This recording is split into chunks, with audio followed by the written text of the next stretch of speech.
The most important reality we should all accept and understand about trans and non-binary folks is that we are not only our gender identity or our gender presentation.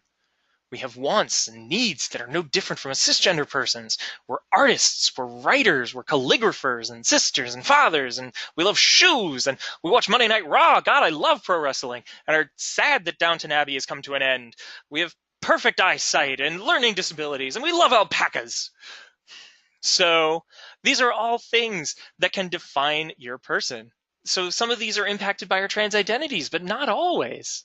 By focusing solely on a person's gender identity, much like focusing on their genitalia, it focuses less on the human and more on the idea of a person.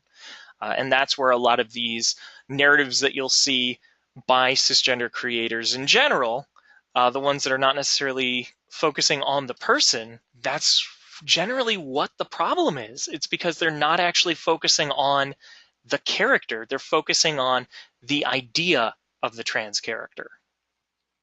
So whether you write fiction or nonfiction, poetry or prose, your goal should always be to focus on humans and humanity. Show your subjects the respect by making them human.